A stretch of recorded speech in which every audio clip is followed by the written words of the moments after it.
L'étude du livre de Neale Donald Walsch, Quand tout change, changez tout, 5e changement, modifiez votre conception du changement.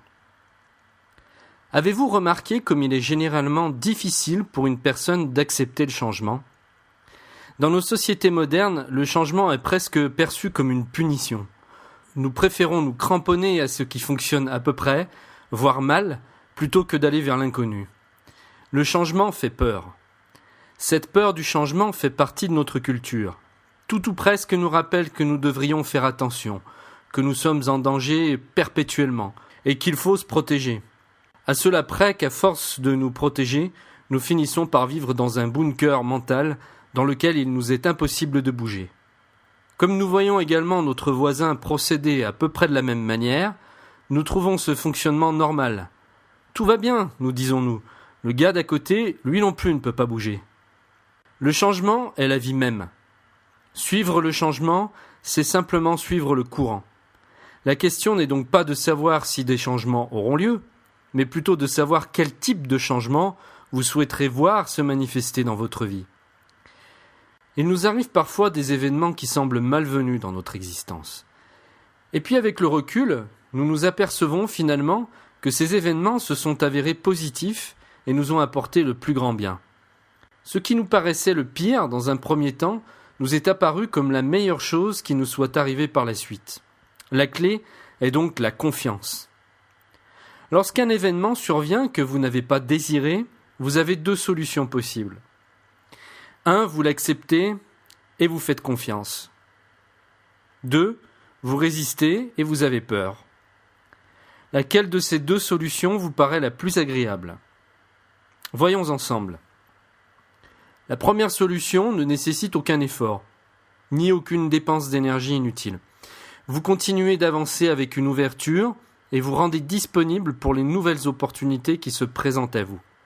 Vous vous apercevez alors que ce n'est pas si terrible et que vous vous sentez moins coincé qu'auparavant, comme si ce changement vous avait donné de l'espace et de l'oxygène. La deuxième vous plonge dans l'angoisse et vous dépensez de grandes quantités d'énergie inutilement. Vous vous bloquez et n'avancez plus. Vous pouvez vous sentir fatigué et mal dans votre peau. Vous vous sentez globalement moins bien qu'auparavant. Nous voyons bien ici que ce n'est pas le changement en lui-même qui est la cause de votre bonheur ou de votre malheur, mais bien la façon dont vous décidez de l'aborder. Alors je ne dis pas que vous devriez être béat à chaque fois qu'un événement inattendu se produit dans votre vie. Il est normal d'avoir peur sur le moment. Nous sommes humains. Seulement, passez le coup de la surprise, essayez tout de suite de pivoter et de vous mettre dans un état d'esprit constructif. Gardez ensuite le cap et faites confiance. L'étonnante vérité à propos du changement. Je sais que si vous traversez une période de tumulte, vous ne verrez pas de cet œil ce que je m'apprête à vous révéler. Je sais que votre mental vous dira certainement que ce n'est pas vrai et que cela n'a rien de logique, rien de juste ni de réaliste, mais je vous demande d'essayer de le comprendre avec autre chose que votre tête. Tout changement va dans le sens de l'amélioration.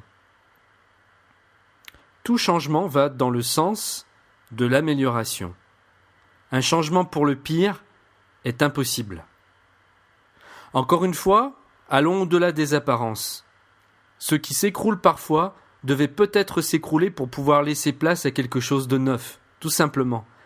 Il n'est jamais agréable de devoir passer par ces phases dites négatives, mais en digérant et en comprenant cela, vous commencerez à les accepter beaucoup mieux et à ne plus les voir comme néfastes, ni d'ailleurs comme des épreuves. Moins vous y résisterez, et plus vite le changement s'opérera pour un mieux, soyez-en sûrs. Faites un peu comme lorsque vous conduisez, vous voyez les virages qui se présentent à vous. Et même si vous ne voyez pas la route derrière, vous roulez en toute confiance, sachant qu'elle continue. Vous ne dites pas « Satané virage, que fais-tu sur ma route ? Écarte-toi de mon chemin !» Non, la vie est en constante évolution. L'énergie qui la compose ne peut suivre qu'un seul cheminement, l'expansion. Il suffit d'observer le mouvement de l'univers pour le comprendre. Saviez-vous qu'il s'étend à une vitesse vertigineuse, inimaginable pour notre esprit ? Il gagne la taille d'une galaxie toutes les 5 secondes. Et notre système solaire ne représente même pas l'équivalent d'une poussière dans notre propre galaxie. La vie cherche à travers vous à évoluer, et elle n'a aucune intention de se liquider elle-même. La conscience ne fait que jouer avec les formes, et nous faisons partie intégrante de ce processus. Doutez-vous de l'intelligence cosmique qui régit tout cela ? Avant de vous quitter, je voudrais finir sur ce magnifique poème. La vie me pousse à vous dévoiler ceci. Rien ne requiert de rectification. Tout aspire à la célébration. Vous avez été créé pour fléchir, afin de constater les miracles sous vos yeux. Vous avez été créé pour vous épanouir, afin de découvrir votre merveilleux visage céleste, juste au-delà des fardeaux que vous croyez devoir assumer.